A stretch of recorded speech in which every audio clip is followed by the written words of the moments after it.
the last word here. Great, thank you. I have, so I am disappointed that this is my last meeting because I had hoped to see this to the final reading, but unfortunately that is not to be. So first I want to clarify that this should go to section C3E and just clarify the motion to add where the material would go so that everybody is aware. Second, to Ms. Ellis's point about policy committee, I don't disagree with the language that was added. I think that that was a really good addition to the policy, but I think that strengthening the policy in its original form and including the changes make this policy better. So I like the language that was created for an amendment, but I also want to include the original intent of the policy back. To Ms. Ellis's point, it's not just an obligation to report if we have a concern about student safety. It's a legal obligation that we have. Excuse me. So there was a couple points that I wanted to make to that. As a parent, it is sort of an open secret that, and this is not a criticism of any of my colleagues or the superintendent, but I withdrew my children shortly after getting on this Board of Education because of policies that do not protect me as a parent, and because of how we handled our COVID-19 response. So this policy is extremely important to parents, and I can say this from a very firsthand experience, that I would not entrust my children to a system that does not recognize me as the final decision maker for my child.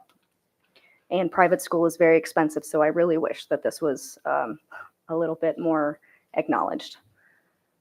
When I brought up some concerns, the original regulations for policy JQRA were that school staff shall work with the student and the student's parents, guardians to develop an appropriate plan to accommodate and support the student and their gender identity. At some point, and I don't know why, that regulation was changed in September of 2023. And I didn't get notification of this. I was surprised to go back and look at this, but it now states that school staff shall work with a student and the student's parents to develop an appropriate plan to accommodate and support the student and their gender identity unless there is a genuine safety concern for the student's physical, emotional, or mental health safety as determined by the principal or principal's designee.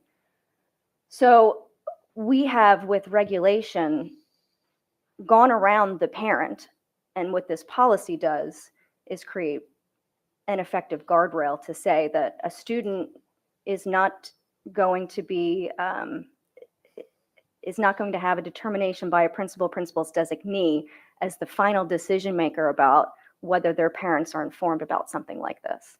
I was very concerned to see that. I was very disappointed that in an attempt to try to strengthen parental policies, this was weakened in committee.